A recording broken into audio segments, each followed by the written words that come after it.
Tonight on the Pioneer Sideline, undefeated. A 0 remains in the loss column for the baseball team in conference play. Find out how it improved its perfect record last weekend. Record-breaking, the Pittsburgh Pirates are off to their best start since 1976 after going 8-2 to open 2018. We'll have your latest Pittsburgh sports news and pay to play. Should college athletes get paid? Our reporters will debate. It's time to come on down to the Pioneer Sideline.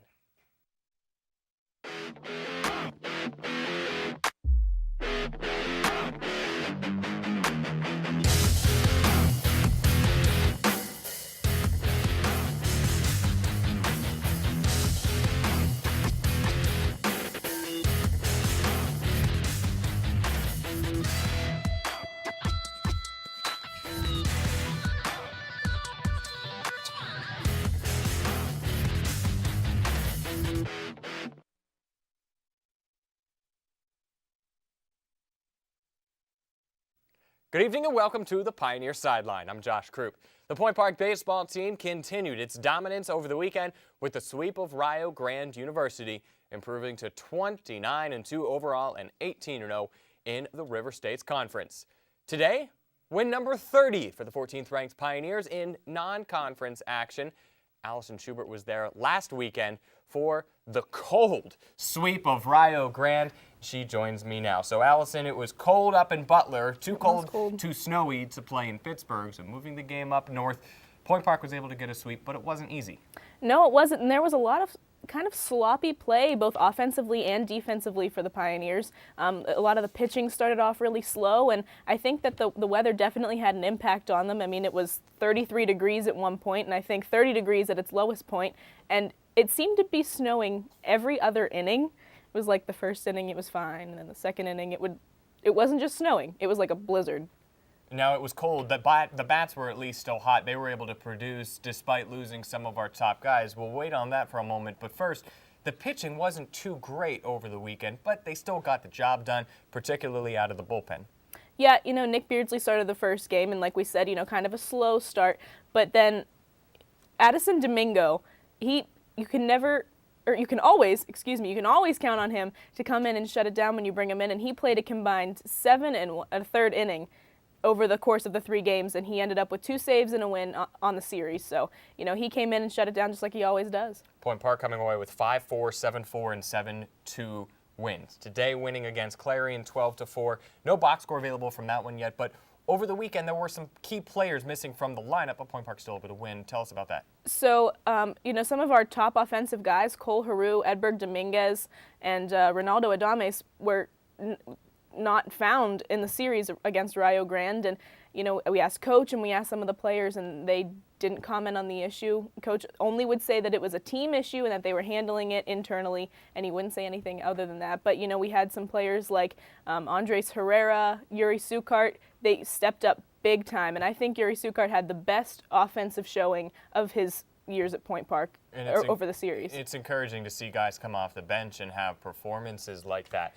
Now, Point Park still swept the series. First sweep against Rio Grande since the two were in the conference together in this now River States Conference. So they weren't dominating victories like we have seen in the past from this team.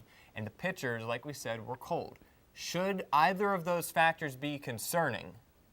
I don't think so, especially since we were missing some of those big players. It was a cold series. Like we said, it was 30 degrees. The highest it ever got was 36 degrees. So I think that definitely affected the pitching. And you still see people like Addison Domingo come out of the bullpen and do their job like it was 70 degrees. So I don't really think that's concerning. And even missing those big players, you have those guys like Herrera and Sukart, like I said, stepping up. So I think it's more encouraging than it is concerning. Right. I was going to say that I was impressed to see how the batting order adjusted, how it has adapted and continuously evolved over the season. If anything, 3 wins against a Rio Grande team that has beat Point Park in the playoffs the last 2 years has been a bucket list item for these two teams. Now, coming up this weekend, we're back at home against Midway, Friday and Saturday. Then the next weekend, that's the series everyone's watching against Receiving Votes IU Southeast. So this weekend, critical to get a few more wins and be back at home. What are you looking for coming up this weekend? I'm most curious to see if those guys like Cole Haru and Dominguez come back. But even if they don't, I think it's just going to be, like we said last week on the sideline, just make sure they don't get in their own heads too much, because they're on this streak, and now especially sweeping Rio Grande, it's easy to get kind of a big head with those wins. So I think it's important that they stay humble and they stay confident, but not cocky, and going into those games and just get more wins and keep playing like they have been. The main priority is getting those wins, and Point Park coming away with a few more against Rio. Now, still no box score from Clarion today, so they won 12-4 against the Clarion Eagles up in Butler. Maybe those guys were back. We won't know for sure until we get the specific results. But next week on our final episode of the semester, we'll give you all the updates on this weekend. Big weekend against Midway, but the real one, the second to last of the season, comes next weekend against IU Southeast. Well, thank you very much, Allison. Coming up after the break, find out who the newest member of the track and field team is to qualify for nationals. And later, the puck drops tonight for the Pens postseason run, who to watch, and what the key is for the Pens. All that and more coming up next.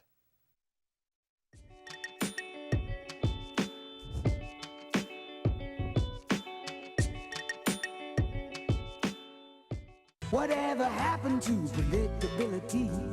The milkman, the paper boy, evening TV. You miss your old familiar friends, but waiting just around the bend. Everywhere you look, everywhere there's a heart, a hand to hold on to. Everywhere you look, everywhere there's a look of somebody who needs you. When you're lost out there and you're all alone, life is waiting to carry you home. Everywhere you look, everywhere you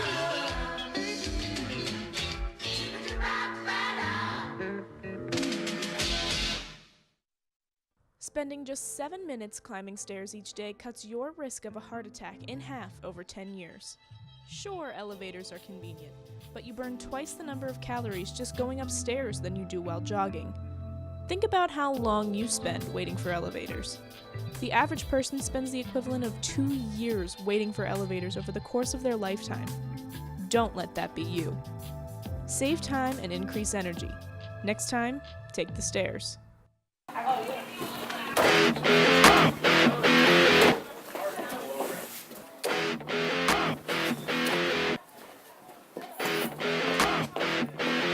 Let's go.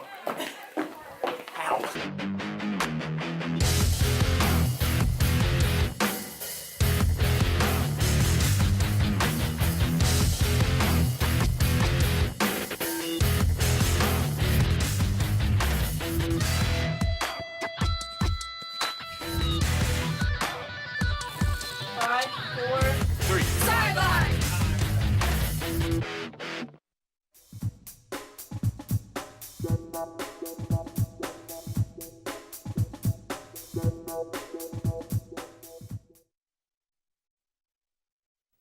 Welcome back. The softball team hit a bit of a roadblock, or really we should say a weather block, last weekend, with all 4 of its games getting postponed due to weather.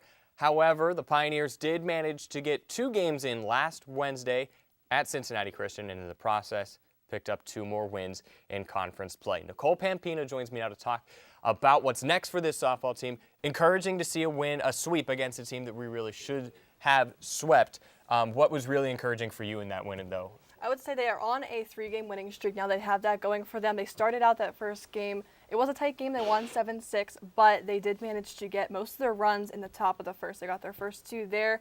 A little bit of a bump they hit. Cincinnati Christian came back with 5 by the bottom of there, and it was pretty quiet then until the 5th. Managed to pull out with a win. They had Ashley Gnema. She had a pretty good game, 10 strikeouts, first one in double digits of the season. But a lot of the excitement was condensed toward the first part of that first game, and they really got to kind of start off strong to get that sweep. And encouraging, too, not only to see Gnema post season high in strikeouts, but now that's 3 games for Point Park in a row where the team has accumulated double-digit strikeouts against teams that really we should be beating. So when I'm looking ahead at this schedule, I'm thinking, man, I wish we could have had that 2-1 loss against Carlo back. Right. Because that means we would be 4-0. So moving ahead, it's important for Point Park to get those wins against the other teams in the conference that they should beat, so that way they can pad games whenever they might lose to Rio Grande. Absolutely. They're 3-1 in the River States overall. They're doing fairly well.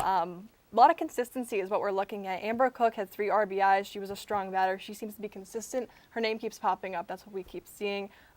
Jess Beitler, she had 2 doubles and RBIs, and that's how she kind of brought runs in that second game. That's where a lot of the excitement was. So just that consistency. We saw Cincinnati Christian, they had the triple, they had the home run split between those games, but again, those base hits is what's doing it for them and getting them these wins that they need. And Point Park coming away with 8 hits on the last game of that doubleheader, which was second for a season high. And then in game 1 of that doubleheader, 7 runs is also second for a season high. So encouraging to see the bats finally starting to come around, right? Absolutely, and especially since they didn't have a lot of game time, like you said, that Brescia game, that IU Southeast game didn't happen because of weather. Not too lucky here in our region, but they're actually playing today. They're on the field against Ursuline College. It's a non-conference game, and just things like that where they can finally see the field will help them keep that consistency, keep that streak going, so they'll be good whenever they come across these teams, like you said, that should be tough to beat. And the consistency is what we're looking for, because they go so long without playing these games, 2 weeks in between contests. And whenever you're trying to get reps, as a former softball player, right? Whenever you're missing time like that, how does that impact your swing, or how does that impact your approach? Because you're not in the batting cage, you're missing reps that you're getting from live pitching. You absolutely need the feel. Like you said, it's all about reps. It is a repetition games, whether it comes to just hitting grounders and getting those, receiving them, practicing infield or getting swings in. You have to do it every day. And, the cages, they can only do so much when it comes down to it. So I think seeing the field and getting outside, getting in the dirt is what they need more than anything, because nothing can really mimic gameplay in reality. And really encouraging, Nicole, to see Shannon Davis and Kim Corcoran still hitting over 300, but also seeing Maddie Horn, who's a newcomer on this team, hitting 286. She's been a really strong addition to this squad, and I'm excited to see what they're going to do in the days and weeks to come, because really the schedule, after having so many makeups and so many postponements, that's going to really kick up into high gear in the days that follow. Well, thank you very much, Nicole. We're going to turn things over to Point Park track and field teams.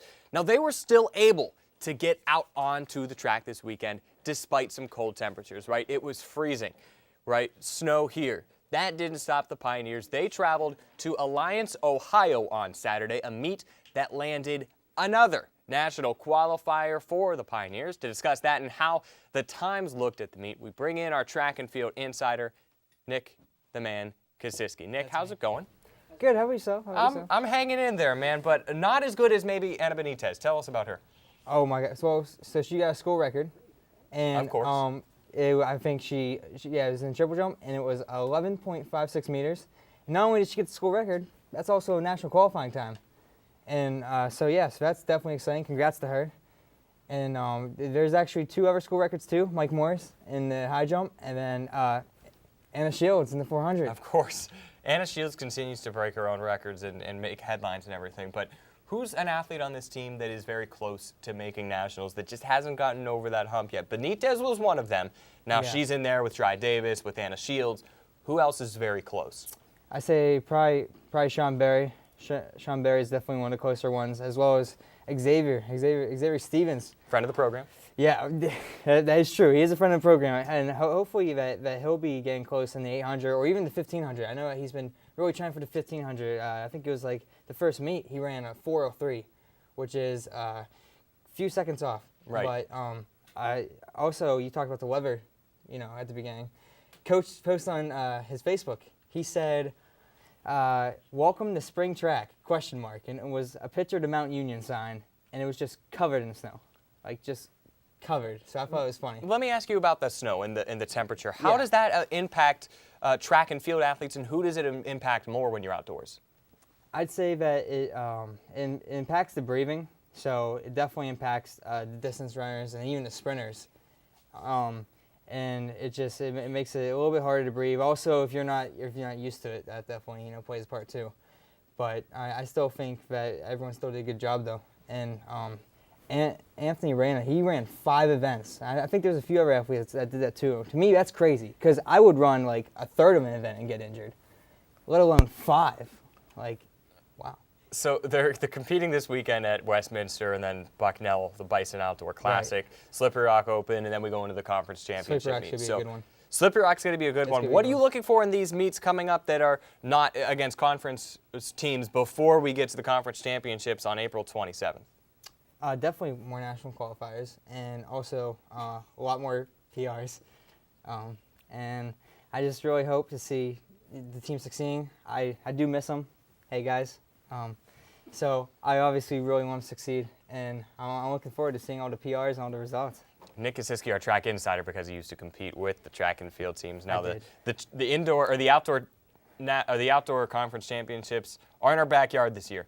On April 27th, we'll have one more show before then. But what kind of an advantage is it for Point Park whenever you don't have to travel really far? Because traveling a lot of times in this conference and in this region is the most difficult part of competing sometimes. So when we only have to go over to Robert Morris and to the Neville Island, how much of an advantage is that? Oh, that's what you meant by backyard. I thought you meant the track and the gym and the students. No, like the conference championships. Right. Well, that honestly is a good thing because we can get there earlier. Well, not we. I quit the team.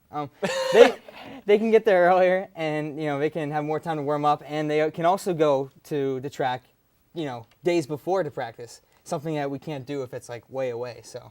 Well, last year, just missing out on championships of the men and women's side against Rio Grande. So their eyes are set at least on the Red Storm. I was there, yeah. What made the difference there?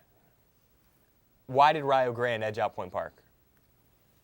I just think that it was a close one, but I guess it came down to, I mean, the times don't lie, but I think that we have way more confidence this year, and I think that we're going to really, I keep saying we, I think that they are really going to, really go show up, and I think they have a really good chance. I do. The jumpers, I think. The jumpers and the throwers both are stronger this year. Exactly. For Point Park. Rio really held the advantage there. We got more people and everything. Yeah. Well, they have more people and everything. Yeah. Right.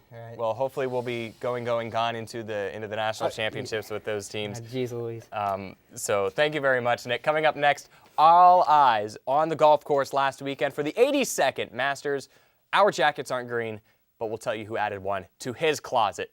And later we'll debate whether or not college athletes should be paid to play. Don't go anywhere.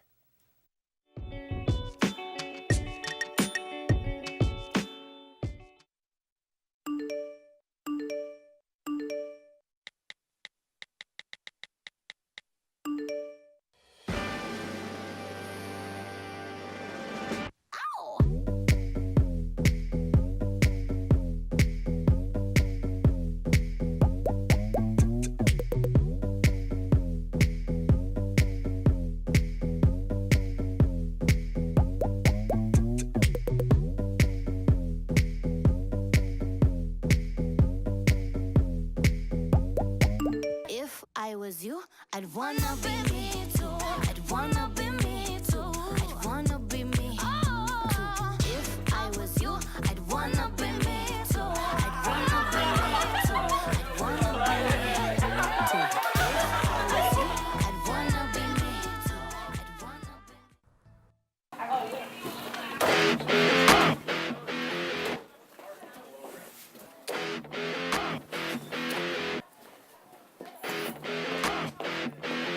Let's go.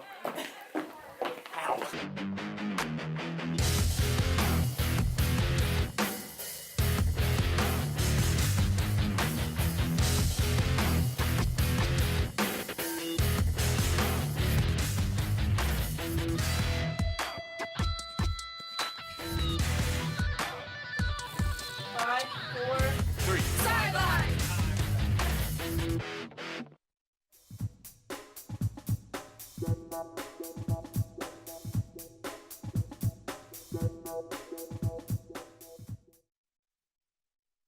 Welcome back. The Pittsburgh Pirates are off to one of their best starts in 40 years. And the Pens are starting their third quest for another title in moments. For our local sports news, let's send things over to Alex Grubbs. Alex? Thanks, Josh. Should fans #believe or #earn tomorrow? Tonight kicks off the beginning of the Stanley Cup playoffs, and the Pennsylvania rivalry is in full force. The Philadelphia Flyers are taking on the Pittsburgh Penguins at PPG Paints Arena as we speak, kicking off Game 1 of the Round 1 series. This is the 12th consecutive year the Pens reached the playoffs. The two-time defending champs hold the longest active streak in the league. The Flyers are going into this postseason after not qualifying last year, coming 6th in the Metropolitan Division previously. This season, the Pens came in 2nd and the Flyers 3rd in that division. Now, Game 2 of the series will be played Friday at 7 p.m. Since the Pens have home ice, it will be held at PPG Paints Arena. I guess we'll have to see how this series will play out. We'll also keep you updated on the turnout from tonight's game. From the ice to the diamond, the Pirates continue their series with the Chicago Cubs at Wrigley Field also as we speak. The Cubs' home opener Monday was initially postponed to Tuesday after the park got snowed out. The Pirates beat the Cubs 8-5. The team also has been going strong, proving many wrong while kicking off the beginning of this season. After the trades of outfielder and MVP Andrew McCutchen and pitcher Garrett Cole, many took to social media to voice frustration and concern, saying they were not purchasing season tickets to get back at owner Bob Nutting for the trades. But so far, the Bucks have won 8 games and lost only 2, making them first in the National League Central Division currently. Will the team hold their current standings without those 2 key players? They might prove us wrong. There's still a long season to go. Josh, back to you. Thanks a lot, Alex. So, breaking news update to give you right now. As he was talking, Evgeny Malkin scored. I'm watching it right now. He just scored unassisted. It's 3-0 Pens in the first period. Other goals from Brian Rust and Carl Hagelin. An exciting day for the Penguins. Hopefully, getting that Game 1 victory is sometimes the toughest. And if the Pens can get that one tonight against the Flyers, who knows how the rest of this series will turn out. Now, from the ice to the green, it's the tournament golfers prepare all year long for. The Masters. Took place over the weekend at Augusta, Georgia. To find out who took home the title and what else is going on nationally in sports, let's toss things over to Mike Turk. Mike? Thanks, Josh. Yes, the Masters concluded this past Sunday, and Patrick Reed was the one wearing the green jacket at the end of it all. Reed was able to hold off Ricky Fowler and Jordan Spieth, who gave Reed a run for the jacket on the final day. Reed shot a -15 for the tournament, and Fowler followed with a -14, and Spieth took bronze with a -13. Tiger Woods had a goal of breaking even before the tournament started. But despite shooting a -3 on Sunday, Woods was not able to reach his goal of finishing even, finishing at +1 and tied for 32nd place. From hitting the links to hitting the ice, as Alex Grubb said moments ago, the NHL playoffs are underway, starting with 3 games tonight involving Minnesota at Winnipeg, Philadelphia at Pittsburgh, and LA at Vegas. Now, I know a couple of our colleagues here just got back from visiting Las Vegas for a broadcasting convention, and according to CBS.com, the numbers are saying to put your money on the Pittsburgh Penguins to win the Stanley Cup for a 3rd consecutive season. The Pens have a 20% chance of winning the Cup, according to a CBS simulator. Right behind the Penguins at 18%, the Vegas Golden Knights in their first season since the expansion draft. So I have to ask you, Josh, did you go put any money on your hometown team? I am not a betting man when it comes to sports, but I will say the atmosphere in that city around the Vegas Golden Knights was electric. Every place you went, there was attire and things on sale for the Golden Knights. That city is a sports town through and through, and they're very excited to have their team in there. Puck drop for that game is 10 o'clock tonight. Pens up 3-0 over the Flyers and no score in that Winnipeg, Minnesota game. Thank you very much, Mike Turk. Coming up after the break, the question remains: should college student athletes get paid? Our reporters will debate next.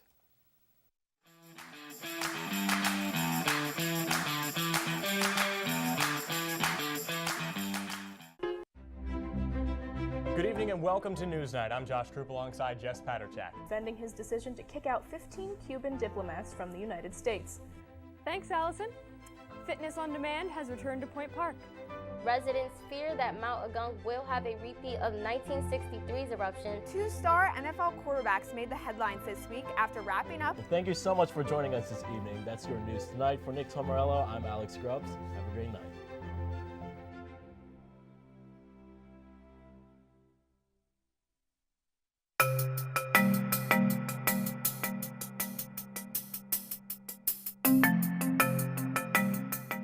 Welcome back. It's made headlines in the past. The argument of whether or not college athletes should get paid to play. Now, most college students receive, and many of those student athletes receive scholarships to participate in athletics.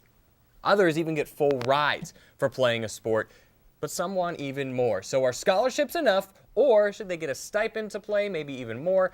It's time to debate that. Here on the Case of the Week, we have our reporters, Megan Masiosi, Alex Grubbs, and making her sideline debut, Casey Houlihan. Yeah. A couple of seniors here making our last rounds on our case. So let's start with the underclassmen. Megan, should athletes get paid in college? No, I don't think they should, because they already are getting paid either they already have a scholarship to play or they're on a full ride. So I don't think we need to give them any more money because they don't even know what to do with it, honestly. Okay. Alex? Okay, I think it depends. If we look at it like more NCAA, they already have a certificate of amateurism where they can't get any money for promotional things. You know, they can only get paid for meals, they can only get paid for lodging, they can't necessarily get paid for that. I think it's slightly unfair because if you're already dedicating your life to it, it's not like, you know, they just started sports in college. They've been playing it since they were children. I feel they should be at least compensated for it. It's not, you know, they're going in just for the love of the sport. No, they want to make money from the sport, but also love it at the same time. So I feel like in the terms of NCAA, I feel they should be paid for that. Okay, Casey? The argument I see a lot and read a lot about was that, you know, the intense practice schedule and like the amount of time they spend at practice or missing school from games, like they don't have time to have a part-time job is the argument. So therefore they need some sort of income. But like Megan said, like they are usually getting some sort of scholarship or full ride. So that saves you money right there. So I think it can really go either way. And also like depending on the sport, like people argue, you know, they're making all this money for the school through advertising and TV time. But then you have to look at there's a bunch of different sports. Some get more TV time than others. Right. And it's like, how do you pay fairly and equally? And that's the big toss-up because if you pay men's basketball players more than women's basketball players, it's a Title IX issue. If you play football players but not the swimmers, that's a huge issue. Football and basketball are the only money-making sports, right? But the NCAA has all these rules and regulations that you can't violate. We talked about food. You can't – players have gotten in trouble and schools have gotten fined for giving a kid an extra plate of spaghetti. So I think there's a line that we certainly need to find there, right, Megan? Yeah, absolutely. I mean, I just think that you were offered the scholarship. They obviously want you to represent their school. So in representing the school, you have to put in your time and effort to make them look good. That's why they're giving you the scholarship. So I don't think you should be paid for it. I think it's an honor to represent the college that you're at. You're getting your education for either like free since you're on a scholarship, or you don't have to pay as much as the other students that are there. So no, I don't think they should be paid. And Alex, as far as food goes and like minority students, a lot of these guys go to school because they're getting full rides for athletics when otherwise they might not even get to go to school. And because of that, they can't have the full-time job. They still can't afford to eat. So how should we compensate that, or where should we draw the line for that? Well, I feel like it is a slippery slope because you have people who can go automatically. They're full ride, they get the payment, that's how it's going to go. But I feel when you do have people who are from low economic backgrounds, you have people that are minorities, athletes, you have to look at it. That's why we have to fill out FAFSAs in the first place. Maybe we need to take a look at their financial situation in the background because, look, they could have the full ride, they can have all this stuff, but how are they going to hold themselves? And especially when the season is over, because now they have to go home. They don't have money. They haven't saved anything up. So that's something that they would have to look into. Casey, I'll give you the final thoughts on this. Just in general? Just in general. I think that there's too many exceptions to say that they should get paid because I just looking at all different types of sports and how obviously different amounts of time on TV and advertising, like all sports are not created equally in the advertising sense, and therefore the players aren't going to get paid evenly. There's just too many exceptions, and so I would say that I agree that athletes should not get paid when they have their scholarships. Now, I know many of us, if not all of us, get paid for a work study or an apprenticeship for doing broadcasting or for doing things in school that are related to our major. I do not. So, but yes, many of us do. Many of us do. So, like, that's one thing that I look at it as. If I'm getting paid to go on TV occasionally or to work in athletics, but the guys competing can't get paid. So, I think there definitely should be some compromise that we need to make here in the future, and it's a slippery slope because when you have two sports that make money, it's hard to say who gets what and how much. This debate could continue forever, but that's all the time that we do have for this week. So be sure to join us next Tuesday for our final episode of the school year. The same Pioneer time, the same Pioneer channel, and the same Pioneer Sideline.